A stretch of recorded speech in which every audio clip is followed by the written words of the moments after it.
2 minutes, j'arrive. Oh la merde. J'y suis presque. Ouh.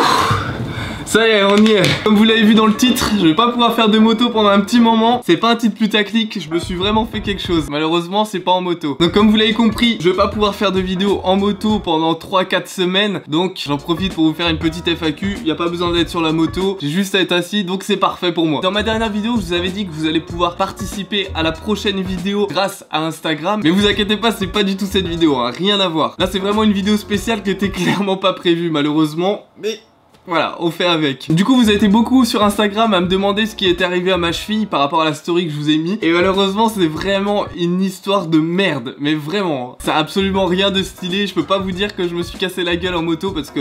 bon, à la rigueur, se casser la gueule en moto par rapport à ce qui m'est arrivé, c'est vraiment super stylé, hein, franchement. Du coup, ça s'est passé vendredi soir pendant la demi-finale de la Coupe du Monde, pendant le match entre la Croatie et l'Angleterre. Et du coup, avec mon pote, ça nous a un petit peu motivé à aller faire un peu de foot à l'ancienne, etc. Donc du coup, on a été au stade. Forcément, j'ai toujours des super idées. Les mecs, ils choisissent super bien leur timing. Ils vont jouer au foot pendant la demi-finale de la Coupe du Monde. Jusque là, tout va bien. Donc on arrive au petit stade de foot. Vu que c'est fermé, on passe par un champ. On fait le tour en gros. Jusque là, encore une fois, tout va bien. C'est après que ça va se gâter. Pour ceux qui savent pas, les champs de blé, il y a plein de sortes de petites tranchées qui font à peu près cette taille là. Donc là, vous voyez à peu près le problème qui arrive. On rentre tranquillement dans le champ. On passe, on va jusqu'au stade. On commence un petit peu à jouer. On se fait des petits tirs, des petits crossbar challenge. Ça faisait à peu près 5 minutes qu'on était arrivé. 5 minutes qu'on commençait à taper dans le ballon. Et là, du coup, comme à la maternelle, je tire dans le ballon. Il passe au-dessus du grillage, le ballon tombe derrière dans le champ de blé. Vous connaissez la règle, pour tous ceux qui ont joué au foot, si tu perds le ballon, tu vas le chercher. Je sors du stade, je vais jusque dans le champ et là, je rentre dans le champ. À peine rentré dans le champ, j'y vais comme un gagnant. Je marche et je me tords la cheville dans un trou. J'ai poussé un hurlement de femme. Il y avait personne qui m'a entendu, à part mon pote. Bon, ça restera entre nous. Tant mieux, parce que c'était un petit peu... c'était aigu pour le coup.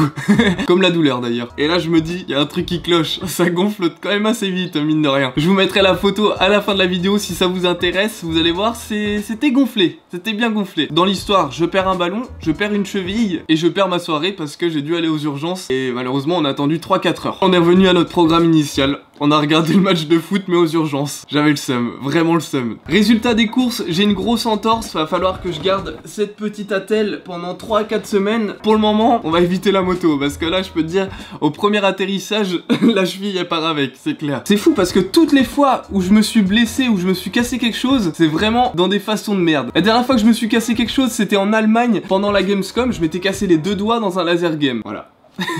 Le mec est vraiment con. J'ai jamais des excuses stylées par rapport à mes blessures. C'est con mais c'est comme ça.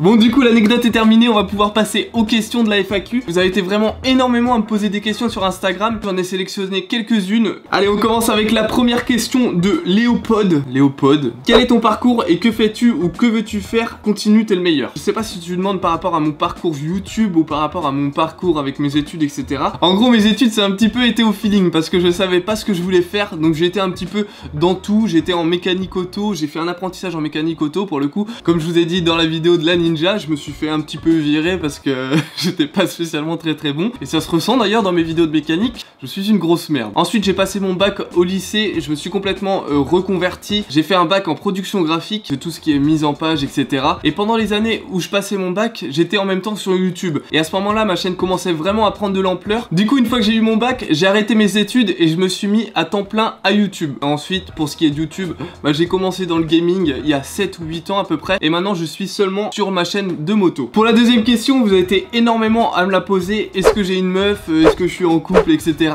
Du coup, je vous réponds oui, ça fait 2 mois. Voilà. Y'a rien de plus à dire. J'ai Hugo qui me demande est-ce que j'arrive à lever avec la Ninja. En vrai, j'ai jamais essayé de lever la Ninja tout simplement parce qu'elle coûte trop cher. Et justement, pour répondre à l'autre question, combien coûte ma Ninja? J'avais acheté la Ninja l'année dernière en 9 à 8000 € à peu près. Et ensuite, pendant l'année 2017, j'ai acheté le pot qui coûte à peu près 1000 €. Donc la moto coûte à peu près 9000 € avec tout ce qu'elle a dessus. Pour ce qui est des wheelings, non merci. J'ai déjà les dirt pour ça. Si je tombe avec une dirt, c'est pas bien grave, ça fera déjà moins mal et ça coûtera moins cher. J'ai Mélanie qui me demande est-ce que je vais faire un jour des vidéos avec mes abonnés. C'est déjà fait depuis un petit moment, j'en ai fait plusieurs, dont la dernière au YCF Tour. J'ai aussi fait des sessions enduro l'année dernière ou il y a 2 ans. Et franchement, j'adore rouler avec mes abonnés, donc je pense qu'on refera ça cet été, une fois que ma cheville sera remise. Bon, ça, voilà. J'ai Enzo qui me demande pourquoi j'ai été absent. Donc pour ceux qui se posent encore la question, parce que vous avez été beaucoup à me demander aussi ce qui s'est passé pendant mon absence, etc. Eh bien, je vous ai fait une vidéo exprès, je vous la mets dans la description et elle apparaît maintenant. En vrai, j'ai pas trop envie d'en reparler dans cette vidéo parce que c'était une passe assez difficile dans ma vie, donc on va essayer de rester joyeux dans cette vidéo. J'ai Michael, je sais pas comment ça se dit, qui me demande quelle est ta plus grosse peur en moto. En vrai, j'ai jamais vraiment eu de grosse peur en moto. Il y a juste des fois sur des réceptions de sauts, etc. où je me fais des frayeurs, mais rien de bien grave en vrai. Sinon, il y a eu aussi quelques fois quand je suis sur la route avec la Ninja où on me coupe la priorité, surtout dans les ronds-points, etc. Ou quand tu doubles une voiture et que la personne regarde pas dans ses rétros et qui se déporte à ce moment-là. Là, ça fait une petite frayeur. Mais en vrai, j'ai jamais eu de très grosse peur en moto. Je touche du bois, pour l'instant, tout va bien. J'ai Ogukne qui me demande est-ce que t'avais une 50 avant? Pour le coup, non, j'ai jamais eu de 50 quand j'étais ado. J'en ai rêvé. Mes parents, ils avaient pas d'argent à mettre dans une 50 parce qu'une 50, ça coûte quand même assez cher. J'ai eu un scooter. Ça va, c'était un petit booster spirit. M'amusais bien avec. Et voilà. J'ai Mathis qui me demande à quel âge as-tu commencé la moto? J'ai commencé super tard la moto, j'ai eu ma première dirt à 18 ans et avant mes 18 ans j'avais jamais passé de vitesse sur une moto ou quoi que ce soit. Ça prend super vite. J'ai justement beaucoup de personnes qui me demandent ça, est-ce que c'est compliqué de passer des vitesses sur une moto? Franchement ça prend super vite. N'ayez pas peur, lancez-vous, allez-y à votre rythme, faites pas les fous. J'ai Samuel qui me demande ça fait quoi d'avoir un rythme de vidéo comme Digidix? Bon, pour ceux qui connaissent pas Digidix, c'est un ancien youtubeur qui faisait des parodies sur Battlefield. Franchement pour ceux qui connaissent pas, allez voir sur YouTube. C'est vraiment un truc de fou à l'époque. Et bah pour le coup je vais te faire mentir. Là on reprend les vidéos et comme t'as vu en 2 semaines j'ai fait 3 vidéos. Donc c'est pas mal. Mais malheureusement la moto c'est pas comme dans le gaming où je pouvais vous sortir une vidéo tous les jours, voire tous les 2 jours, etc. Ça prend plus de temps et pour le montage aussi c'est beaucoup plus long. Et sans parler aussi des concepts de vidéos qui sont un peu plus longs à réfléchir. Donc tout ça mis bout à bout ça met plus de temps à faire les vidéos. Il y a Romain qui me demande ce que j'ai comme moto. Ça va me permettre de sortir de ma chambre parce qu'il fait super chaud ici et je vais vous les faire voir en direct. Il y a la Ninja, vous la connaissez. Maintenant, on va dans l'autre garage. Je mets 5 minutes à aller à mon autre garage. La galère. Vous la connaissez, la 150 qui est ici. J'ai pas pu la laver depuis parce que... Voilà. Donc là il y a la petite 125 qui a pas roulé depuis très longtemps. Elle a un pneu qui est mort. On la réparera d'ici peu. Et là on a la 250. Donc pour toutes les personnes qui m'ont posé la question comment ça se passe avec la 250 etc. Je me suis décidé finalement je vais pas la réparer parce que ça va coûter beaucoup trop cher et que je suis pas mécano donc je vais pas pouvoir faire ça tout seul. Donc ce que je vais faire avec cette 250 c'est que je vais la revendre et par la suite on va racheter une nouvelle moto. On verra ça dans une autre vidéo. C'est tout le moteur qui a changé. Parce que là vous allez pas le voir mais le piston il n'est plus là d'ailleurs. Il avait collé à la culasse et tout est mort à l'intérieur etc. Donc il faut tout changer. En plus de ça j'avais changé la roue arrière juste à la fin. Ça m'avait coûté 350 € et une semaine après bah elle roulait plus. C'est les joies de la mécanique. Ouh, je pourrais pas me déplacer 50 ans avec les béquilles, j'ai failli me béner la gueule encore.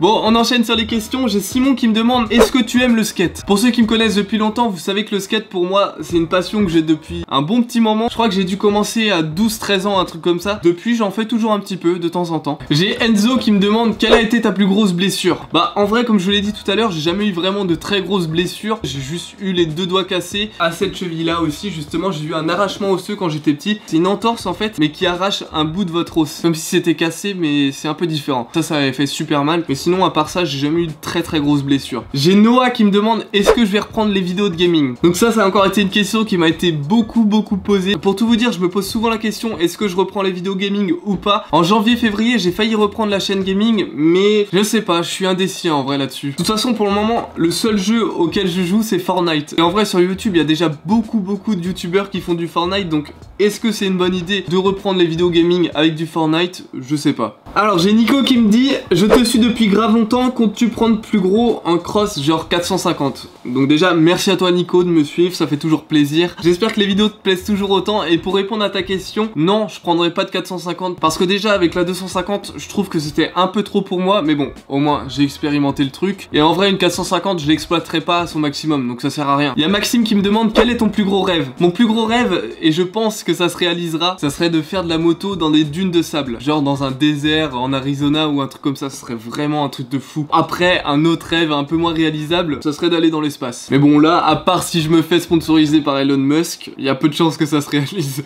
Mansour Ben Messaoud, désolé si j'écorche ton nom, mais j'ai un petit peu de mal avec les prénoms arabes. Prochaine bécane au passage de la parcelle A2, est-ce que je compte rester sur la Ninja 650 ou est-ce que je prendrai plus gros? Pour l'instant il me reste à peu près 1 an de permis A2, ensuite je passerai l'étape supérieure. Donc une fois que je passerai le permis A1, je passerai la Ninja 650 en A1, donc du coup je la débriderai. Et par la suite on verra si je prends une autre moto, mais je pense que oui. J'ai Laure qui me demande quel est ton style de fille. Mon style de fille c'est ma copine. Oh le gros canard. Bah en gros mon style de fille c'est brune aux yeux marrons, un peu bronzée, un peu typée en gros. Mathiouche Mathiouche qui me demande quelle moto te fait rêver. En vrai j'ai plusieurs motos de rêve, mais ça reste toujours dans les sportives ou les hyper sportives. Mais de tête comme ça il y aurait la KTM RC8 et la Aprilia RSV4. C'est deux motos qui sont vraiment ouf. Hugo53 RPZ, déjà la Mayenne, toi-même tu sais. Vas-tu faire d'autres modifs sur ton Ninja? Il y a moyen qu'on fasse d'autres modifications sur la Ninja. Vous m'avez quand même donné pas mal d'idées dans la vidéo où je customise la Ninja. Il y a moyen qu'on en applique quelques-unes dans une future vidéo. Aurida Silva qui me demande est-ce que je vais refaire mon circuit en forêt? Pour ceux qui le savent toujours pas, je me suis tapé 600 € d'amende parce que je roulais en forêt.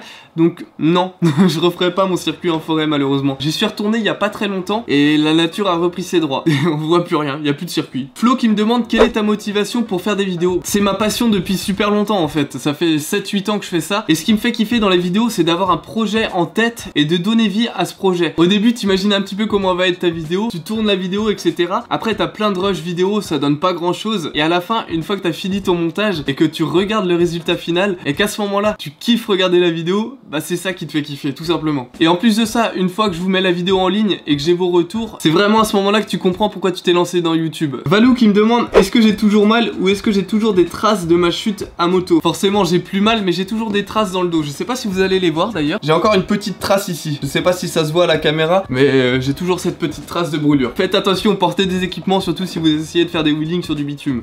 Ça fait mal. Et ça reste. Ça fait 2-3 ans et c'est toujours là. Owen qui me demande quelle a été ta session préférée en moto. Franchement, sans hésiter, ça a été la vidéo avec mon abonné en Guadeloupe. La question de merde. Quand as-tu eu ton premier rapport avec une fille? Alors là ça va peut-être en choquer plus d'un. Et prenez pas exemple sur moi parce que c'était vraiment pas génial au final de faire ça à cet âge là. J'ai eu mon premier rapport à 13 ans et demi. C'est très tôt. Et au final comme je vous l'ai dit, je vous le conseille pas. Prenez votre temps, c'est un conseil. Ah putain la question de merde. Est-ce que t'es footeux? Si oui, tu supportes quelle équipe? S'il te plaît, ne me parle pas de foot. C'est tout ce que j'ai à dire. Alex qui me demande c'était quoi ta réaction quand Calypso est mort? Bah j'étais super joyeux, j'ai grave kiffé. Je sais même pas si ça sert à quelque chose de répondre à cette question, parce que c'est évident. Mister Diaye qui me demande tu es de quelle origine? J'ai vraiment une gueule à avoir des origines. Regarde ma peau de Babtou. Tu peux pas faire plus blanc. Plus blanc c'est transparent mec. Non en vrai je suis un pur produit du terroir français. Bon et bien voilà, la petite vidéo FAQ est terminée. J'espère que ça vous a plu. C'était vraiment pas une vidéo qui était prévue, mais vu que je peux plus faire de vidéo pendant un petit temps, j'en ai profité pour répondre à vos questions. Sur ce, n'oubliez pas de mettre un petit like sur la vidéo si elle vous a plu. Si elle vous a déplu, vous pouvez aussi mettre un dislike. Moi je vous dis à la prochaine, portez-vous bien et bye bye tout le monde.